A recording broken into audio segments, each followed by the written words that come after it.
नमस्कार सम्पूर्ण विद्यार्थी साथीहरुमा म ललन शर्मा। आजको यस भिडियोमा मैले प्रदेश लोकसेवा आयोग कर्णाली प्रदेशद्वारा स्वास्थ्य सेवा हेल्थ इन्स्पेक्सन समूहका सहायक पाँचौं तहको हेल्थ असिस्टेन्ट वा सोसरो पदको लागि खुला र आन्तरिक प्रतियोगिताका लागि जुन लिखित परीक्षाको पाठ्यक्रम प्रकाशन गरिएको छ त्यसको बारेमा मैले चर्चा गर्नेछु। र यो पाठ्यक्रममा धेरै नै चेन्जेसहरु ल्याएको छ कर्णाली प्रदेशले आफ्नो पाठ्यक्रममा। त्यसैले यसको बारेमा जानकारी गर्न एकदमै इम्पोर्टेन्ट हुन जान्छ। यो चाहिँ हाम्रो कर्णाली प्रदेशको सिलेबस हो। पहिला हामीले यो बुझ्न सक्छौं कर्णाली प्रदेशको पाठ्यक्रमको बारेमा हामी चर्चा गर्न गइराखेका छौं, जसमा चाहिँ लिखित परीक्षा र अर्को भनेको अन्तर्वार्ता परीक्षा गरेर यसरी दुई चरणमा परीक्षा हुनेछ। लिखित परीक्षाको टोटल पूर्णाङ्क भनेको 100 वटा हुनेछ, 100 पूर्णाङ्क भने अन्तर्वार्ताको चाहिँ 20 पूर्णाङ्क हुनेछ। र प्रथम चरणमा जुन लिखित परीक्षा हुनेछ त्यसको कुरा गर्दाखेरि टोटल हामीले अघि पनि गरिसक्यौं 100 पूर्णाङ्कको हुन्छ, जसमा उत्तीर्णाङ्क चाहिँ 40 हुन्छ प्रथम चरणको कुरा गर्दाखेरि। र त्यसमा चाहिँ क्वेशन्सहरुको कुरा गर्दाखेरि क्वेशन चाहिँ बहुवैकल्पिक अर्थात् मल्टिपल चोइस क्वेशन चाहिँ 70 वटा क्वेशन हुन्छ, जुन चाहिँ एक अंक भारको हुन्छ, जम्मा 70 नम्बरको। र सर्ट एन्सर छोटो उत्तर दिने खालको पनि त्यसमा 6 वटा प्रश्न हुन्छ। यो 6 वटा प्रश्न चाहिँ 5 अंक भारको हुन्छ, अर्थात् एउटा क्वेशनको लागि 5, टोटल चाहिँ 30 नम्बरको हुन्छ। यो यसरी गरेर जम्मा 100 नम्बर भयो। 70 वटा एउटा सिंगल मल्टिपल चोइस क्वेशन भइहाल्यो, अब्जेक्टिभ खालको, त्यसमा टिक लगाउने। र 6 वटा क्वेशन चाहिँ 5-5 अंकको चाहिँ 6 वटा क्वेशन हुन्छ, जसको 30 नम्बर। र टोटल चाहिँ समय चाहिँ एक्सटेन्ड गरिएको छ। पहिला 45 मिनेट हुन्थ्यो, प्राय जसो सबै लोकसेवाको अहिले पनि त्यही छ, तर यसले चाहिँ 1 घण्टा 30 मिनेट गरेको छ, जसमा चाहिँ यसले आफ्नो अब्जेक्टिभ क्वेशन पनि 20 वटा बढाइदिएको छ भने साथसाथै 6 वटा सब्जेक्टिभ लेख्ने खालको क्वेशन्स पनि एड गरेको छ। यो प्रथम चरणमा हुने भइहाल्यो। त्यसपछि द्वितीय चरणमा चाहिँ के गर्ने छ यसले भन्दाखेरि हामीले हेर्न सक्छौं 20 नम्बरको व्यक्तिगत अन्तर्वार्ता लिनेछ। कति नम्बरको त 20 नम्बरको व्यक्तिगत अन्तर्वार्ता जुन मौखिक रूपमा लिनेछ है त, त्यो हामी बुझ्न सक्छौं। परीक्षाको कुरा गर्दाखेरि लिखित परीक्षाको जुन माध्यम छ त्यो लिखित परीक्षाको माध्यम नेपाली वा अंग्रेजी, यदि यहाँ हेर्न सक्छौं हामीले, अथवा नेपाली र अंग्रेजी दुवै माध्यममा पनि हुन सक्छ। नेपाली वा अंग्रेजी र नेपाली दुईटै पनि हुन सक्छ भनेर भनेको छ। त्यस्तै लिखित परीक्षाको वस्तुगत प्रश्नहरुको छुट्टा छुट्टै उत्तर पुस्तिका परीक्षा सुरु हुनु भन्दा अगावै दिनेछ। दुईटैको लागि चाहिँ छुट्टा छुट्टै उत्तर पुस्तिका हुन्छ, अर्थात् लिखित परीक्षाको लागि छुट्टै, मतलब कि एउटै जुन प्रथम चरणको परीक्षामा बहुवैकल्पिक मल्टिपल चोइस क्वेशन हुन्छ र अर्को सर्ट एन्सर खालको हुन्छ, दुईटैको छुट्टा छुट्टै उत्तर पुस्तिका दिनेछ एउटै समयमा एक्जाम हुनुभन्दा पहिले। अर्को परीक्षार्थीले चाहिँ वस्तुगत र विषयगत प्रश्नको उत्तरहरू सम्बन्धित उत्तर पुस्तिकामा लेख्नु पर्ने छ भनेर यहाँ भनिएको छ। अब कुन एकाइबाट कतिवटा क्वेशन छ भनेर यहाँ कुरा गरिएको छ, जस्तै कि एकाइ 1 बाट 4 वटा छ हैन, जुन एकाइ 1 मा के कुरा छ भने तल उल्लेख गरिएको छ। त्यस्तै एकाइ 2 बाट 3 वटा, एकाइ 3 बाट 2 वटा, एकाइ 4 बाट 3 वटा, एकाइ 5 बाट 7 वटा, एकाइ 6 बाट 2 वटा, एकाइ 7 बाट 5 वटा, एकाइ 8 बाट 12 वटा, एकाइ 9 बाट 5 वटा, र एकाइ 10 बाट 2 वटा, एकाइ 8 बाट 11 वटा, एकाइ 12 बाट 5 वटा, र एकाइ 13 बाट 2 वटा, एकाइ 14 बाट 8 वटा, र एकाइ 15 बाट 2 वटा गरेर यसरी टोटल क्वेशन छ। र यसैमा विषयगत अर्थात् सर्ट एन्सरको कुरा गर्दाखेरि 1, 2, 3 बाट चाहिँ एउटा क्वेशन सोधिन सक्छ, अर्थात् 1, 2, 3 एकाइमा जुन समावेश गरिएका कुराहरू छ त्यसबाट टोटल एउटा क्वेशन। त्यस्तै 4, 5, 6 बाट चाहिँ एउटा क्वेशन, र 6, 7 र 8 बाट चाहिँ एउटा क्वेशन सोधिनेछ। त्यस्तै 9, 10 र 11 बाट चाहिँ एउटा क्वेशन, र 12, 13, 14 बाट चाहिँ एउटा क्वेशन, र 15 बाट त्यस्तो खासै दिएको चाहिँ छैन है त, हामी बुझ्न सक्छौं। अर्थात् जुन 6 वटा क्वेशन आउने छ त्यो 6 वटा क्वेशन्सलाई हामीले यहाँ हेर्न सक्छौं। 1, 2, 3 बाट एउटा, 4, 5, 6 बाट एउटा, 7, 8 बाट दुईटा, र 9, 10, 11 बाट चाहिँ एउटा, र 12, 13, 14 बाट पनि एउटा गरेर यो क्वेशन्सहरु सोधिनेछ। अब हामीले यहाँ हेर्न सक्छौं यो जुनसुकै पनि लोकसेवा परीक्षाको नियम नै हो कि के हुन्छ भन्दाखेरि यदि हामीले कुनै मल्टिपल चोइसको एन्सर दिएको छौँ र त्यो एन्सरमा हामीले गल्ती गरेको छौँ भने हामीले गल्ती गरेको मध्ये 20% नम्बर चाहिँ कटा हुन्छ। अर्थात् हामीले जुन टोटल ल्याएको छौँ त्यसमध्येको 20% त्यसको जतिवटा गल्ती गरेको छौँ त्यो गल्ती गरेको टोटल नम्बरको 20% हाम्रो आएको नम्बरबाट कटा गरिन्छ। यो हामी सबैकोमा नै यो छ, यसमा मात्रै होइन कि सबै प्रदेशकोमा यो नियम चाहिँ हुन्छ भनेर हामी बुझ्न सक्छौँ है त। अब त्यही कुरा लेखेको छ, तर हामीले यदि गल्ती गरेको छैनौँ, हामीले छोडिदिएको छौँ भने त्यसको चाहिँ कटा गरिँदैन। अब हामीले यहाँ विषय सम्बन्धीका कुराहरू गर्न गइराखेको छौँ। युनिट 1 को कुरा गर्दाखेरि यहाँ हेर्न सक्छौँ हामीले युनिट 1 बाट चाहिँ जम्मा क्वेसन्स भनेको कतिवटा सोध्ने हो त 4वटा क्वेसन्स यसबाट सोध्ने हो। मैले यहाँ लेख्दै पनि जान्छु। यसबाट टोटल क्वेसन्स भनेको 4वटा सोध्ने हो युनिट 1 बाट, र जसमा चाहिँ युनिट 1 अन्तर्गत पर्ने कुराहरू नेसनल हेल्थ पोलिसी, त्यस्तै planning, strategy and implementation of status of public health program in Nepal, same as यहाँ हामीले हेर्न सक्छौँ यस अन्तर्गत अब नेसनल हेल्थ पोलिसी अन्तर्गत वा यस अन्तर्गत पर्ने कुराहरू के छ भनेर हामी बुझ्न सक्छौँ यहाँ। अर्थात् यसमा छ हेर्नुहोस् त फ्यामिली प्लानिङ, रिप्रोडक्टिभ हेल्थ, त्यसपछि safe motherhood and newborn health, त्यस्तै adolescent and reproductive health, primary health care and outreach clinic, त्यसपछि छ control of diarrhoeal disease CDD, अर्को छ acute respiratory illness ARI, nutrition, त्यसपछि नेसनल इम्युनाइजेसन प्रोग्राम, त्यस्तै छ integrated management of neonatal childhood illness programme IMNCI, त्यसपछि छ malaria and kalazar, Japanese encephalitis, filaria, dengue control, त्यसपछि छ human immune deficiency HIV AIDS deficiency syndrome भनेर, सेक्सुअली ट्रान्समिटेड डिजिजहरूको control, त्यसपछि ट्युबरकुलोसिसको छ, लेप्रोसीको छ, health education and information and कम्युनिकेसन्सको बारेमा उल्लेख गरिएको छ। यो सबै प्रोग्रामका कुरा हो। यसलाई हामीले सरसर्ती सर्टमा बुझ्दाखेरि कसरी बुझ्न सक्छौँ भन्दाखेरि सजिलोमा बुझ्न सक्नुहुन्छ। यसलाई हामीले 3टा टपिकमा हामीले बुझ्न सक्छौँ। एउटा पहिलो भनेको के छ भन्दाखेरि एकदम सजिलोमा कुरा गर्दाखेरि सजिलोमा यसको कुरा गर्दाखेरि के हुन्छ भन्दाखेरि एउटा चाहिँ फ्यामिली हेल्थ प्रोग्राम भइहाल्यो है त, एउटा चाहिँ के भयो त फ्यामिली हेल्थ प्रोग्राम जसमा family planning programme, safe motherhood programme हैन, adolescent and sexual reproductive health programme, अनि त्यसपछि अर्को चाहिँ PSURC प्रोग्राम हुन्छ। अर्को भनेको चाइल्ड हेल्थ प्रोग्राम भइहाल्यो, चाइल्ड हेल्थ प्रोग्राम भइहाल्यो जस अन्तर्गत चाहिँ EPI न्युट्रिसन र IMCI, र अर्को भनेको डिजिज कन्ट्रोल प्रोग्राम भइहाल्यो हैन।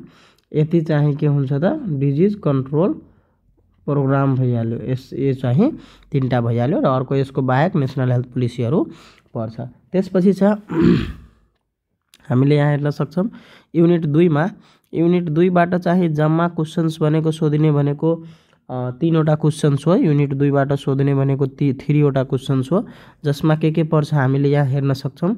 प्लानिङ एन्ड म्यानेजमेन्टका कुराहरू यसमा समावेश गरिएको छ, जस अन्तर्गत चाहिँ community health diagnosis and health profile, त्यस्तै micro planning health programmes, supervision, monitoring and evaluation of health programme, त्यस्तै integrated health management information system अर्थात् IHMIC भनेर भनेको छ। त्यसपछि planning and managements of health camps, त्यसपछि cold chain management, health training managements of different setting भनेर यहाँ कुरा गरिएको छ। यो चाहिँ सबै 2 नम्बर युनिटमा हुने भयो, जसबाट 3वटा टोटल क्वेसन्सहरू सोध्न सक्छ। यसबाट हामी सजिलो यसलाई कसरी सम्झिन सक्छौँ, यसलाई प्लानिङ एन्ड म्यानेजमेन्ट भनेर भनिन्छ, जसबाट विशेष गरेर सुपरभिजन, मोनिटरिङ, इभ्यालुएसन, प्लानिङका कुराहरू सोधिराखेको देखिन्छ। त्यसपछि छ next unit number 3। Unit number 3 बाट जम्मा क्वेसन सोध्ने भनेको 2वटा क्वेसन्स हो। यसबाट चाहिँ जम्मा 2टा क्वेसन सोध्ने गरिन्छ युनिट 3 बाट, र त्यो 2टा क्वेसनको कुरा गर्दाखेरि यहाँ चाहिँ हामीले हेर्न सक्छौँ अर्गनाइजेसनल स्ट्रक्चर एन्ड फङ्सनलको कुरा गरेको छ, जस अन्तर्गत चाहिँ ministry of health and population अर्थात् MOHP को, त्यसपछि डिपार्टमेन्ट अफ हेल्थ सर्भिसको, त्यसपछि मिनिस्ट्री अफ सोसियल डेभलपमेन्टको, त्यसपछि सामाजिक विकास मन्त्रालय भइहाल्यो, त्यसपछि provincial health directorate and health institution under its, अर्थात् एउटा प्रोभिन्सियल हेल्थ डाइरेक्टोरेट अन्तर्गत पर्ने जति पनि स्वास्थ्य संस्था छ र मिनिस्ट्री अफ सोसियल सामाजिक विकास मन्त्रालय, त्यसपछि डिपार्टमेन्ट अफ हेल्थ सर्भिस र मिनिस्ट्री अफ हेल्थ पपुलेसनको अर्गनाइजेसन स्ट्रक्चर पढ्नुपर्ने हुन्छ। त्यसै गरी primary hospitals, primary health care centre अर्थात् पिएचसी, त्यसपछि health post, basic health service centre, urban health clinic and community health clinic युनिटको बारेमा पनि यसमा हामीले यसको अर्गनाइजेसन स्ट्रक्चर र फङ्सनको बारेमा युनिट 3 मा पढ्नुपर्ने हुन्छ र यसबाट जम्मा 2टा क्वेसन चाहिँ सोधिराखेको हुन्छ। र अहिलेसम्म हामीले 1, 2, 3 युनिटको बारेमा चर्चा गर्यौं र यो 1, 2, 3 युनिट मिलाएर यो 3टै युनिटबाट मिलाएर चाहिँ एउटा क्वेसन सोध्ने गर्छ, जुन चाहिँ के को हुन्छ त लिखितको क्वेसन हुन्छ है त। के को क्वेसन हुन्छ त लिखितको एउटा क्वेसन सोध्छ यो 1, 2, 3 युनिटबाट, तीनटै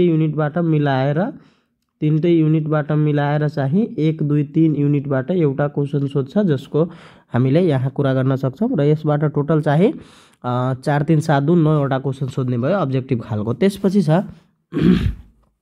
युनिट नम्बर 4। युनिट नम्बर 4 जुन छ, युनिट नम्बर 4 बाट हामी बुझ्न सक्छौं युनिट नम्बर 4 बाट चाहिँ 3 वटा क्वेसन सोध्ने छ, 3 वटा क्वेसन सोध्ने छ युनिट नम्बर 3 बाट, जस अन्तर्गत चाहिँ community mobilisation and local health सिस्टमको बारेमा क्वेसन सोध्ने छ।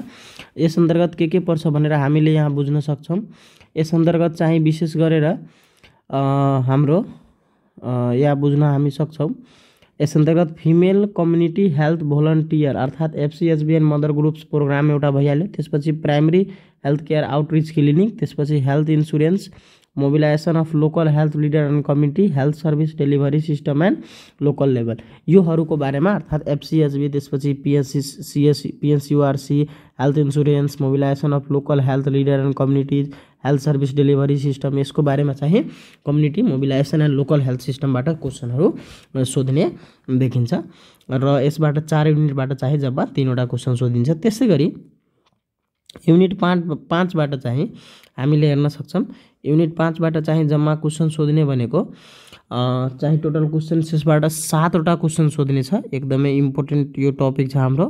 यसबाट टोटल 7 वटा क्वेसन सोध्ने छ, जस अन्तर्गत चाहिँ एपिडेमियोलोजी एन्ड डिजिज कन्ट्रोल अर्थात् कम्युनिकेबल डिजिजका कुराहरू छ, जस अन्तर्गत हामीले के पढ्नुपर्छ, एउटा definition, scope, cause of disease and infection, त्यसपछि छ types and managements of disaster and epidemic, त्यसपछि करेन्ट हेल्थ इश्यूज, त्यसपछि cause, sign symptoms, management, prevention and control of gastroenteritis, dysentery, cholera, typhoid fever, giardiasis, malaria, filariasis, encephalitis, kalazar, parasitic infection, scabies, chicken pox, influenza, mumps, rabies, hepatitis, ringworm, त्यसपछि leprosy, tuberculosis, हेलिमेन्थियासिस, pertussis, measles र diphtheria, यो सबै रोगको sign symptom, cause र म्यानेजमेन्टको बारेमा के गर्नुपर्ने हुन्छ त पढ्नुपर्ने, र साथसाथै प्रिभेन्सनको बारेमा पढ्नुपर्ने हुन्छ र साथसाथै एपिडेमियोलोजीको स्कोप, डिजिज प्रिभेन्सनहरूको बारेमा बुझ्नुपर्छ। यसबाट जम्मा 7 वटा क्वेसन सोध्ने छ, यसरी हामीले बुझ्न सक्छौं। त्यसपछि यहाँ हामीले हेर्न सक्छौं युनिट 6। युनिट 6 बाट चाहिँ जम्मा क्वेसन्स भनेको सोध्ने भनेको 2टा क्वेसन्स हो। युनिट 6 बाट चाहिँ टोटल 2टा क्वेसन सोध्ने छ, जस अन्तर्गत चाहिँ हाम्रो इन्भाइरोमेन्टल सेनिटेसन पर्छ। इन्भाइरोमेन्टल सेनिटेसन अन्तर्गतमा चाहिँ हामीलाई वाटर प्युरिफिकेसनसँग सम्बन्धित, त्यस्तै वेस्ट म्यानेजमेन्ट, फुड हाइजिन, त्यसपछि sanitation of the public places, त्यसपछि health hazard, sanitary latrine, basic measure in controlling rodents, medical importance and measures of controlling common vectors and इन्सेक्टको बारेमा सोध्छ। यसबाट जम्मा 2टा क्वेसन सोधिने छ, यहाँबाट हामीले बुझ्न सक्छौं। र अब हामीले यहाँ चाहिँ 3 वटा युनिट फेरि कम्प्लिट गरिसक्यौं, 4, त्यसपछि 5 र त्यसपछि 6, यो 3टा युनिटबाट मिलेर चाहिँ एउटा लिखित क्वेसन आउनेछ लेख्ने खालको, जुन 5 नम्बरको हुन्छ। 1, 2, 3 बाट एउटा र 4, 5, 6 बाट एउटा भनेर सोधिनेछ। त्यसपछि युनिट नम्बर 7 छ।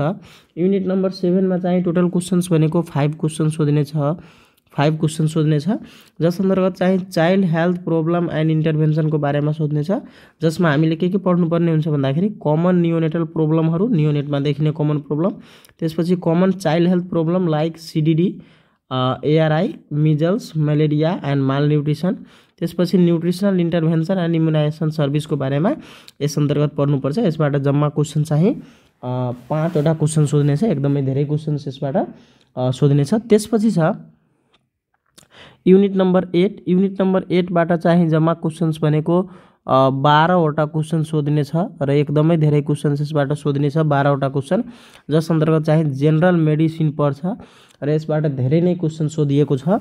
जेनरल मेडिसिन अन्तर्गतमा चाहिँ हामीले पढ्नुपर्ने कुरा भनेको जेनरल हिस्ट्री टेकिङ, त्यसपछि simple physical examination, systematic examination, त्यसपछि various methods of diagnosis, complication and managements of disease in respiratory system, digestive system, cardiovascular system, urinary system, endocrine system, haematology, त्यसपछि central nervous system with terminology, aetiology and clinical features. अर्थात् हामीले विभिन्न यो जुन रोगहरू छ system wise दिएको, त्यो सिस्टम सबै सिस्टमको रोगहरूको डायग्नोसिस, कम्प्लिकेसन र म्यानेजमेन्टको बारेमा, साथै त्यसको क्लिनिकल फिचर्सको बारेमा पढ्नुपर्छ र त्यसको साथसाथै common non communicable disease, cause, prevention र म्यानेजमेन्ट। नन कम्युनिकेबल डिजिजहरूको जुन कमन खालको नन कम्युनिकेबल डिजिजहरू छ त्यसको कज, प्रिभेन्सन र म्यानेजमेन्टको बारेमा पढ्नुपर्ने हुन्छ र यो 7 र 8 युनिटबाट हामीले यहाँ बुझ्न सक्छौँ।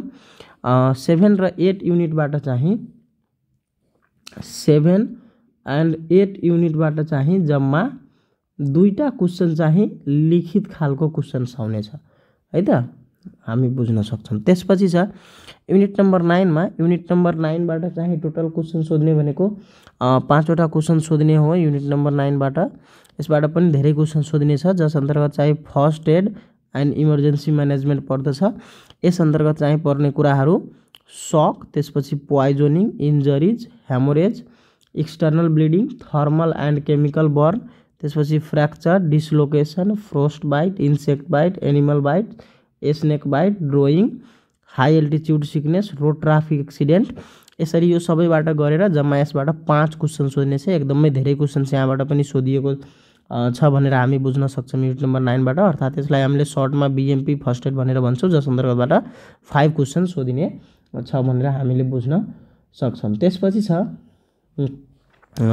चाहिँ युनिट नम्बर 10बाट। युनिट नम्बर 10 को कुरा गर्दाखेरि के छ भन्दाखेरि यहाँ हामी हेर्न सक्छौँ युनिट नम्बर 10बाट पनि हामीले क्वेसन्समा सोध्ने भनेको 2टा क्वेसन्सबाट सोधिने छ युनिट नम्बर 10बाट, जस अन्तर्गत चाहिँ स्किन डिजिजहरूको कुरा गरिएको छ र यसबाट चाहिँ हामीले इम्पेटिगो, कन्टाजियस बोइल्स भइहाल्यो, tinea infection, herpes zoster, scabies र एक्जिमाको बारेमा सोध्ने छ। त्यस्तै allergic condition and acute drug रिएक्सनको बारेमा सोध्ने छ। यो स्किन डिजिजबाट जम्मा 2टा क्वेसन सोध्ने छ। त्यसपछि चाहिँ युनिट नम्बर 11 भनेको 11बाट चाहिँ टोटल 8वटा क्वेसन सोधिने छ है त। टोटल चाहिँ 8वटा क्वेसन सोध्ने छ, जसमा एलिमेन्ट्री सर्जरीलाई कुरा गरिएको छ, जस अन्तर्गत चाहिँ हेमोरेज भइहाल्यो, managements of inflammation, septicaemia, toxaemia, sinus, fistula, gangrene, wound, tetanus, acute abdomen, hernia, anal fissure, piles, acute retention of urine, cause and frequent urination and nocturia, managements of rupture of urethra, त्यसपछि haematuria भइहाल्यो, त्यस्तै phimosis, paraphimosis, hydrocele, head injury, clinical features and managements of osteomyelitis, abscess, cellulitis, local anaesthesia, sterilisation of the surgical instrument. यसरी गरेर जम्मा चाहिँ यसबाट questions 8वटा questions unit number 11बाट सोधिने छ भनेर हामी बुझ्न सक्छौँ। त्यसपछि चाहिँ अर्को छ, यहाँ हामीले हेर्न सक्छौँ। अब यहाँ हामीले अर्को कुरा के बुझ्न सक्छौँ भन्दाखेरि 11सम्मबाट चाहिँ यहाँ हामीले हेर्न सक्छौँ 9बाट, त्यसपछि युनिट 9बाट यहाँ हामीले मैले फेरि लेख्न चाहे 9बाट, 10बाट र 11बाट गरेर जम्मा एउटा क्वेसन चाहिँ लिखित क्वेसन्स आउनेछ भनेर बुझ्न सक्नुहुन्छ। त्यसपछि युनिट नम्बर 12। युनिट नम्बर 12बाट चाहिँ जम्मा 5वटा क्वेसन सोध्ने छ, जस अन्तर्गत चाहिँ आई, इयर, नोज र थ्रोट डिजिजका क्वेसन्सहरू सोध्ने छ। यस अन्तर्गत चाहिँ general examination procedure of eye, ear, nose and throat छ। त्यसपछि आईमा चाहिँ sign and symptoms and general managements of the eyelid conditions and eye lesions, trachoma, corneal ulcer, night blindness, cataract, pterygium, iridocyclitis, glaucoma and foreign body in the I को बारेमा सोध्ने छ। त्यस्तै year अन्तर्गतमा चाहिँ हामीले यहाँ हेर्न सक्छौँ इयर अन्तर्गतमा removal of wax, foreign body, sign and symptoms of managements of otitis media, otitis externa and referral condition of the hearing problem भनेर। त्यस्तै नोजमा चाहिँ डेभिएटेड नजल सेप्टम अर्थात् डिएनएस, नजल पोलिप, इपिएक्सटासिस र सिनोसाइटिसको बारेमा सोध्नेछ। थ्रोट अन्तर्गतमा चाहिँ clinical features and complications and managements of the acute tonsillitis, pharyngitis and ल्यारिन्जाइटिसको बारेमा सोध्नेछ भनेर हामी यहाँ बुझ्न सक्छौँ। र यस युनिटबाट 12 युनिटबाट टोटल चाहिँ 5 वटा क्वेसन सोधिनेछ। त्यसपछि अर्को भनेको चाहिँ युनिट नम्बर 13बाट चाहिँ जम्मा 2टा क्वेसन सोधिनेछ। युनिट नम्बर 13बाट जुन चाहिँ यहाँ रहेको छ ओरल हेल्थ र मेन्टल हेल्थ, एउटा ओरल र एउटा मेन्टल हेल्थबाट सोधिनेछ। जस अन्तर्गत हामीले यहाँ हेर्न सक्छौँ डेन्टल प्लेग, त्यसपछि calculus, caries, periodontitis, periodontal pockets, abscess, importance and maintenance of the oral hygiene बाट यो डेन्टल ओरल सम्बन्धी हेल्थ भइहाल्यो भने मेन्टल हेल्थ अन्तर्गत चाहिँ साइकोसिस, न्युरोसिस, मेन्टल रिटार्डेसन, त्यस्तै सुसाइड प्रिभेन्सन एन्ड साइकोलोजिकल काउन्सिलिङको बारेमा सोध्नेछ भनेर हामी यहाँ बुझ्न सक्छौँ है त। यसरी क्वेसन्सहरू सोध्नेछ युनिट नम्बर 13बाट। त्यसपछि युनिट नम्बर 14 को कुरा गर्दाखेरि युनिट नम्बर 14बाट चाहिँ जम्मा क्वेसन्स भनेको 8 वटा क्वेसन सोध्नेछ। जस अन्तर्गत चाहिँ रिप्रोडक्टिभ हेल्थ प्रब्लम र इन्टरभेन्सन्सहरूको बारेमा सोध्नेछ, जुन यहाँ लेखिएको छ एकदम राम्रोसँग। यसबाट टोटल कतिवटा त 8 वटा क्वेसन सोध्नेछ। र यस अन्तर्गतमा चाहिँ male and female reproductive system, त्यसपछि मेकानिजम अफ मेन्सुरेसन, त्यसपछि conception, evolution, vaginal discharge, managements of per vaginal bleeding, post menopausal bleeding, त्यसपछि uterine prolapse, pelvic inflammatory disease, cause and sign symptoms of complications of ectopic pregnancy, managements of the engorged breast, mastitis, breast abscess, यतिको बारेमा सोध्नेछ। त्यसै गरी managements of normal level, early diagnosis and referral the complications of pregnancy, labour, puerperium include एन्टिपार्टम haemorrhage and postpartum हेमोरेजको बारेमा। त्यस्तै abortion अन्तर्गतमा चाहिँ definition, cause, types, management and safe abortion, permanent and temporary contraceptive मेथडको बारेमा सोध्नेछ भनेर 14 नम्बरबाट चाहिँ जम्मा 8 वटा क्वेसन सोध्नेछ। अब त्यसै गरी यहाँ हामीले बुझ्न सक्छौँ 12, 13 र 14बाट यो 3टा युनिटबाट चाहिँ मिलाएर एउटा क्वेसन चाहिँ लिखित लङ क्वेसन सोधिनेछ भनेर हामी बुझ्न सक्छौँ। त्यसपछि युनिट 15बाट चाहिँ जम्मा 2टा क्वेसन सोध्नेछ। जस अन्तर्गत चाहिँ एक्ट एन्ड रेगुलेसनको कुरा गरिएको छ र एक्ट एन्ड रेगुलेसन अन्तर्गत हेल्थ सर्भिस एक्ट 2053, रेगुलेसन 2055, 2055 र 53 को एक्ट र 55 को रेगुलेसन, त्यस्तै हेल्थ प्रोफेसनल काउन्सिल एक्ट 2053 र रेगुलेसन 2056 को बारेमा, त्यस्तै पब्लिक हेल्थ सर्भिस एक्ट 2075 र पब्लिक हेल्थ सर्भिस रुल 2077 को बारेमा कुराहरू गर्नेछ भनेर यहाँ लेखिएको छ, हामीले बुझ्न सक्छौँ। यसरी चाहिँ टोटल जम्मा 70 वटा चाहिँ के छ त 70 वटा अब्जेक्टिभ क्वेसन सोधिने छ भने 70 वटा अब्जेक्टिभ क्वेसन सोधिने छ भने चाहिँ 6 वटा चाहिँ के सोधिने छ त 6 वटा सब्जेक्टिभ क्वेसन सोधिने छ भनेर यहाँ उल्लेख गरिएको छ। अब यही अनुसार सोध्ला भने हामीले आशा राखौँ र यहाँ केही अब आफ्नो स्याम्पल क्वेसन्सहरू यहाँ राखेको छ, त्यो तपाईहरुले हेर्न सक्नुहुन्छ। र आजको भिडियोमा मैले यहाँ तपाईहरुलाई जानकारी गराए कि गण्डकी कर्णाली प्रदेशको जुन लिखित सहितको समावेश गरिएको सिलेबस छ त्यसको बारेमा जानकारी गराए र आशा छ तपाईहरुले यो भिडियो मन पराउनुहुन्छ र यस्तै स्वास्थ्य लोकसेवासँग सम्बन्धित कुनै पनि जानकारीहरूको लागि तपाईहरुले यो च्यानललाई सब्स्क्राइब गर्नुहुन्छ भन्दै म आजको भिडियो यही समाप्त गर्न चाहन्छु। हस्त, धन्यवाद।